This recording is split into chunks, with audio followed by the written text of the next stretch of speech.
En ce moment précis, quelque chose se passe à 3 km sous la surface de la mer. Il n'y a pas de lumière, pas de chaleur.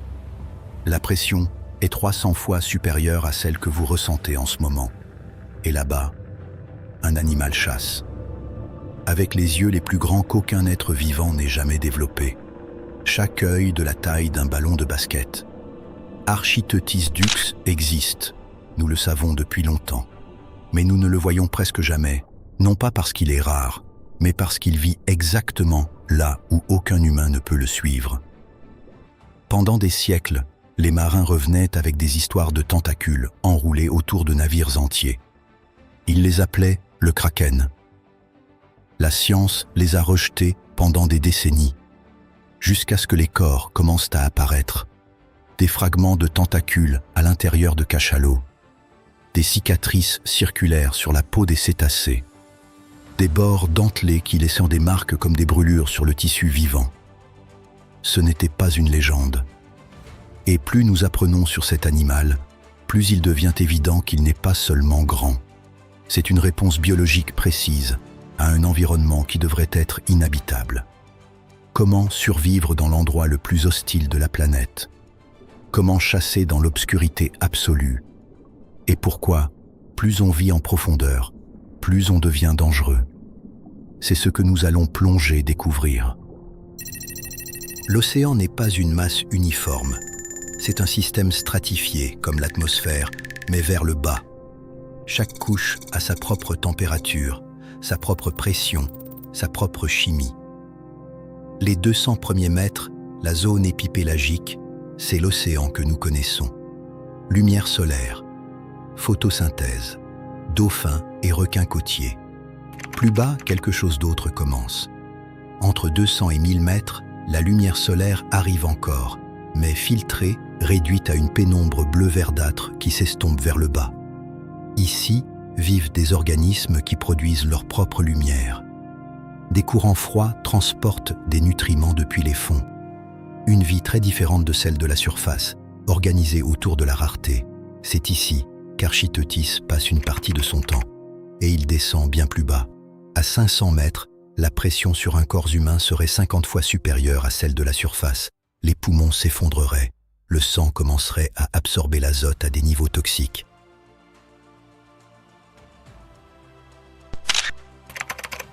Il n'existait aucune vidéo d'un spécimen vivant dans son habitat avant 2004. Tout ce qui précède venait de cadavres, des animaux morts échoués sur des plages après des tempêtes, des fragments récupérés à l'intérieur de cachalots, des spécimens capturés accidentellement dans des filets de chalutage. Ces cadavres avaient quelque chose à dire. Les plus grands enregistrés mesuraient près de 13 mètres de longueur totale, en comptant les 2 tentacules de capture qui sont plus longs que les 8 bras principaux. Le manteau seul, sans appendice, peut atteindre 2,5 mètres. Les spécimens les plus lourds dépassent 200 kg. Tout cela en vivant là où la lumière n'arrive pas. L'image populaire est celle d'un animal lent, peut-être maladroit, qui se traîne sur les fonds en attendant que la nourriture vienne à lui. Elle est fausse. Plus cet animal vit en profondeur, plus il est adapté pour chasser activement. Chaque couche supplémentaire de profondeur révèle quelque chose qui ne figurerait dans aucun manuel de biologie conventionnel. Quand les scientifiques ont mesuré pour la première fois l'œil d'un spécimen adulte, le chiffre les a obligés à recommencer la mesure. 27 cm de diamètre. L'œil humain mesure environ 2,5 cm. La pupille du céphalopode seule, rien que l'ouverture, mesure 9 cm. Ni la baleine bleue, qui peut peser 150 tonnes, ni le requin-baleine, ni l'éléphant. Aucun animal connu n'a des yeux de cette taille. La question évidente, à quoi ça sert dans un endroit où il n'y a pas de lumière? Dans la zone mésopélagique et en dessous, environ 80% des organismes produisent leur propre lumière. Des bactéries bioluminescentes dans les particules en suspension. Des poissons avec des rangées de photophones le long du ventre. Des méduses translucides qui brillent en se contractant. La lumière est presque toujours bleu-vert, parce que ces longueurs d'onde voyagent mieux dans l'eau. C'est très peu de lumière, presque rien. Pour la détecter, il faut un système visuel d'une sensibilité qui dépasse ce qu'aucun mammifère peut atteindre. La physique de l'œil fonctionne ainsi. Le diamètre de l'organe détermine la quantité de lumière qui entre. C'est la même raison pour laquelle les grands objectifs d'appareils photo donnent de meilleurs résultats dans l'obscurité. Un petit œil, aussi parfaite que soit son optique, a un plafond physique. Avec 27 cm, le céphalopode capture des ordres de grandeur de photons en plus par rapport à n'importe quel vertébré dans les mêmes conditions. Ce n'est pas une question de performance relative, c'est ce qui sépare percevoir quelque chose de ne rien percevoir du tout.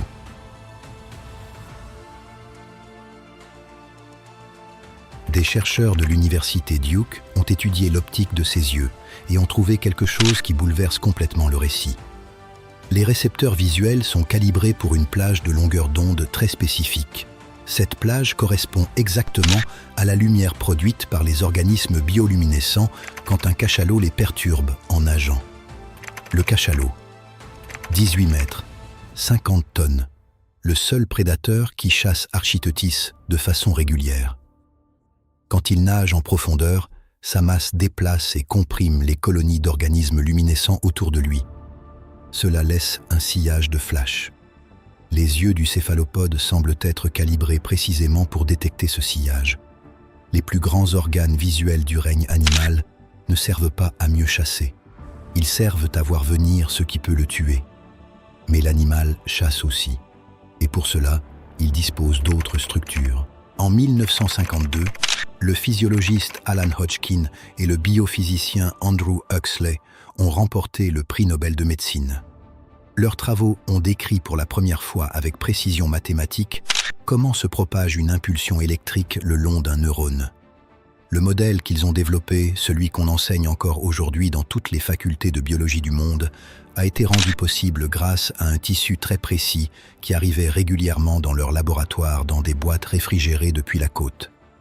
L'axone géant du calmar. Les neurones des céphalopodes ont des fibres nerveuses qui peuvent atteindre 1 mm de diamètre, presque à l'œil nu. Dans un neurone humain, cette même fibre mesure entre 1 et 20 micromètres. La différence est de 2 ordres de grandeur, et cette différence a une conséquence directe. La vitesse de conduction de l'impulsion nerveuse est proportionnellement plus élevée. Plus d'épaisseur, moins de résistance, signal plus rapide. L'animal n'en a pas besoin pour penser. Il en a besoin pour contracter le manteau et expulser l'eau sous pression en une fraction de seconde quand quelque chose s'approche trop.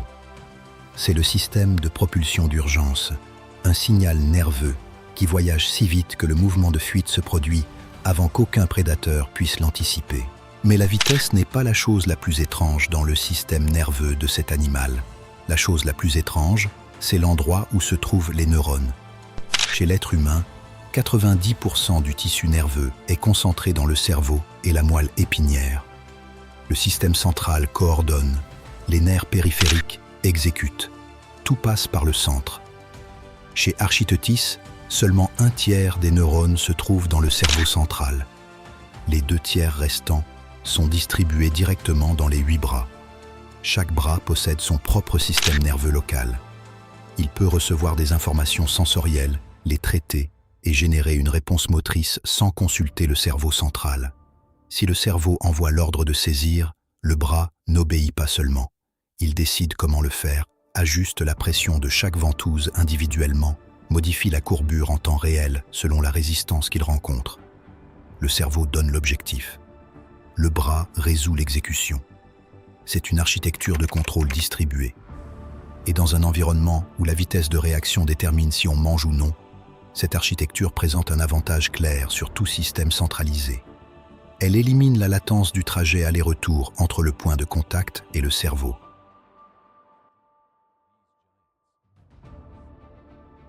Le cerveau central d'Architeuthis est petit en termes absolus, mais il possède une caractéristique anatomique qu'aucun vertébré ne possède, il est perforé. L'œsophage traverse le tissu cérébral de part en part.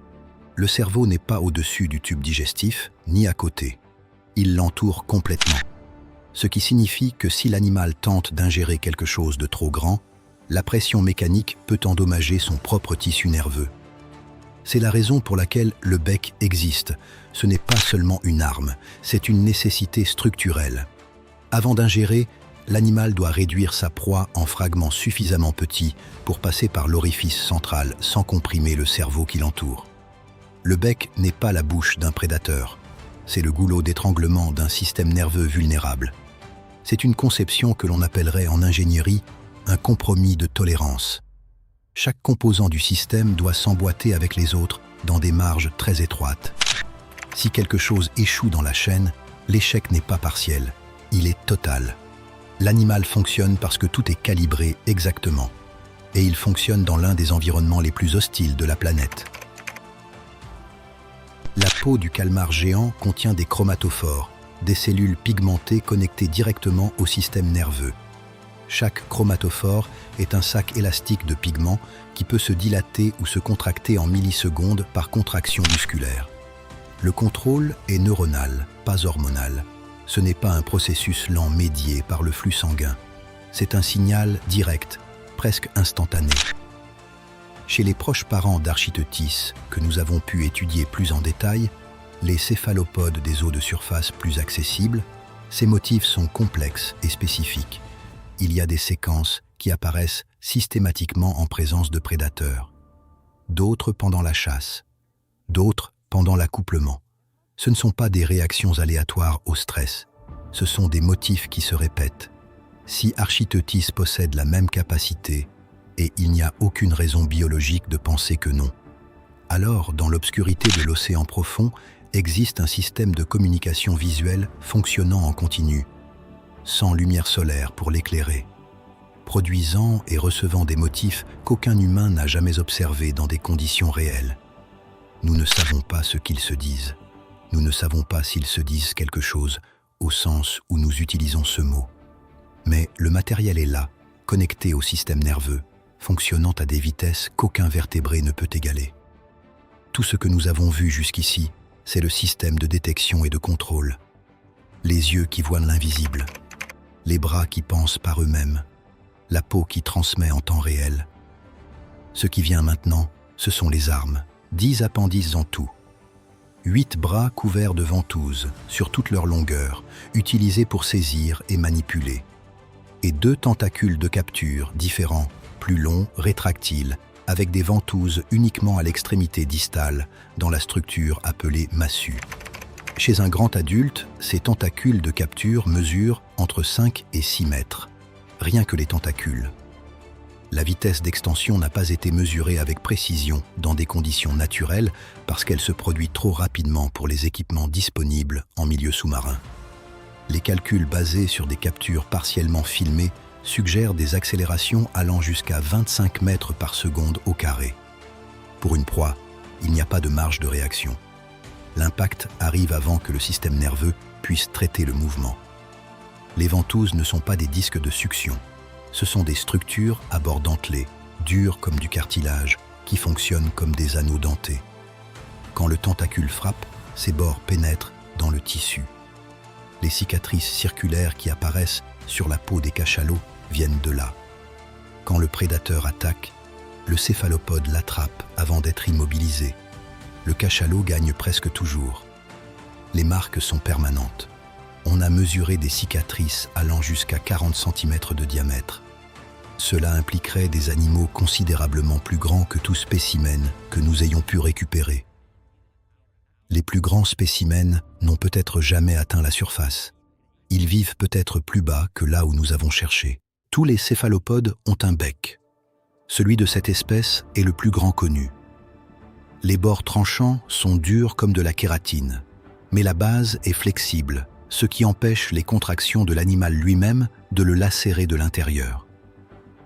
Il peut sectionner muscles et os. Le bec ne se digère pas. Les cachalots en accumulent des centaines dans l'estomac au cours de leur vie. À l'intérieur d'un seul spécimen, on en a compté jusqu'à 18 000. 18 000.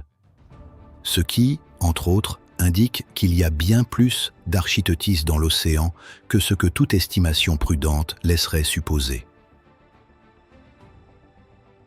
Le sang contient de l'hémocyanine, pas de l'hémoglobine. Au lieu du fer, il utilise le cuivre pour transporter l'oxygène. Le cuivre oxygéné est bleu. L'hémocyanine est moins efficace que l'hémoglobine à des températures chaudes. Mais entre 1 et 4 degrés centigrades, qui est la température de l'océan profond où vit l'animal, les performances sont comparables.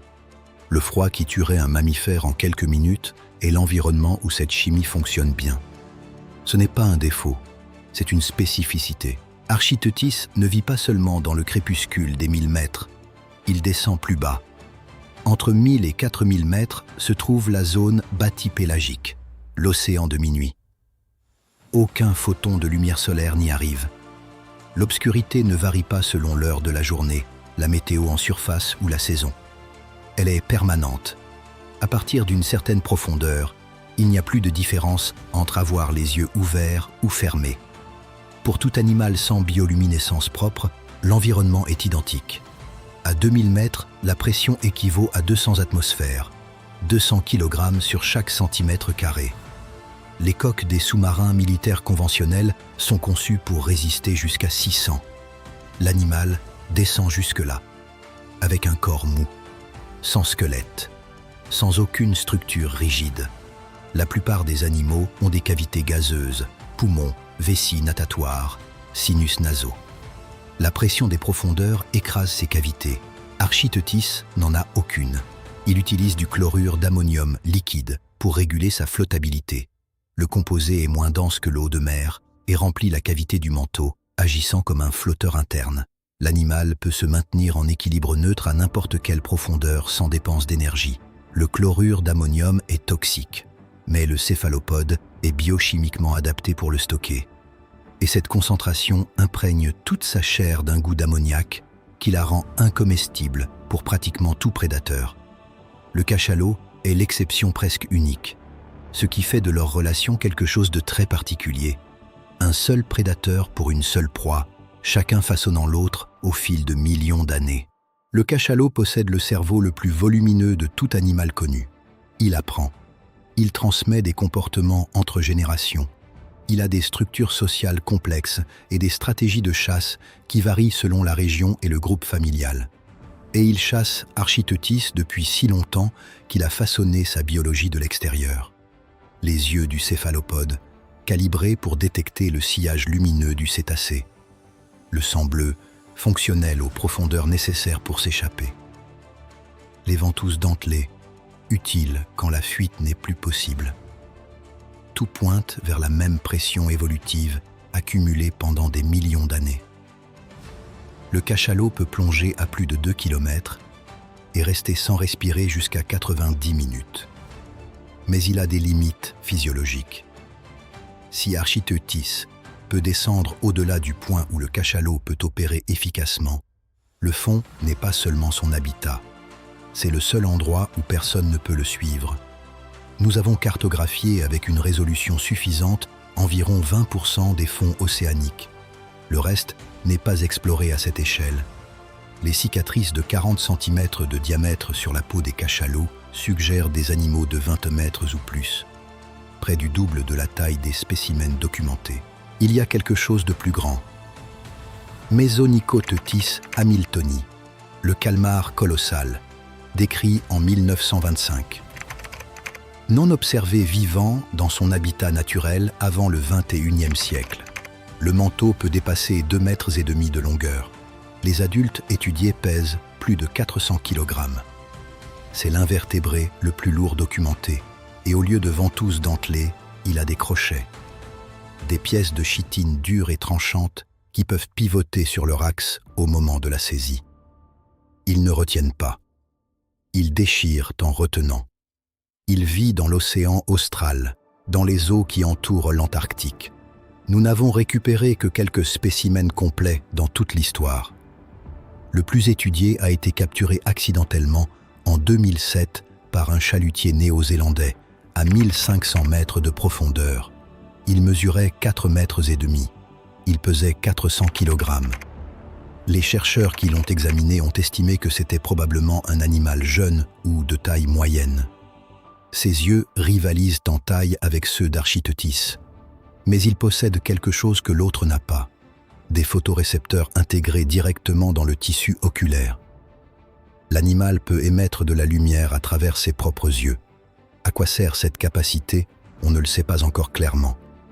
Les hypothèses vont de la communication intraspécifique à l'éclairage actif des proies dans l'obscurité totale. Il n'y a pas encore suffisamment d'observations pour le savoir avec certitude. Un animal de 400 kg qui a des crochets à la place de ventouses et peut émettre de la lumière à travers ses propres yeux à 2 km sous la surface de la mer. L'océan a des couches que nous n'avons pas atteintes de façon systématique. Dans chacune que nous parvenons à explorer, apparaît quelque chose qui ne figurait pas dans les prévisions. Toute l'histoire de l'humanité a été nécessaire pour confirmer qu'Architeuthis existe, jusqu'en 2004 pour le voir vivant dans son environnement. Et nous ne savons toujours pas combien il peut grandir, jusqu'à quelle profondeur il peut descendre, combien ils sont, combien de temps ils vivent, ni comment ils se reproduisent. Pour un animal de 13 mètres, ça en dit long sur l'endroit où il vit. 95% de l'océan profond n'a pas été exploré avec une résolution suffisante pour détecter de grands organismes. Ce n'est pas un chiffre d'une autre planète. C'est le fond de l'océan qui couvre 60 et 11% de la surface de la Terre. La biologie marine reste, au sens littéral, une science d'exploration. Pourquoi le calmar géant devient-il plus dangereux à mesure qu'il vit en profondeur? Parce que chaque mètre supplémentaire de profondeur est un problème physique à résoudre. Et chaque problème a une solution intégrée dans sa biologie. Les yeux calibrés pour détecter ce qu'aucun autre système visuel ne peut capter à cette profondeur. Le sang qui fonctionne bien à des températures qui paralyseraient n'importe quel mammifère. La flottabilité sans cavité gazeuse. Les ventouses qui perforent au lieu de sucer. Le bec qui coupe l'os. La capacité de descendre au-delà de la portée soutenue du seul prédateur qui peut le chasser. En dehors de cet environnement, l'animal s'affaiblit. Il n'est pas conçu pour un autre endroit. En ce moment, pendant que vous regardez ceci, un spécimen d'Architeuthis est en train de descendre. Peut-être à 2 km, peut-être à 3. Ses yeux de 27 cm scannent des particules en suspension dans une eau presque noire, à la recherche du sillage de flash qui indique que le cachalot est proche. Ses tentacules translucides s'étendent vers quelque chose que nous ne verrons jamais.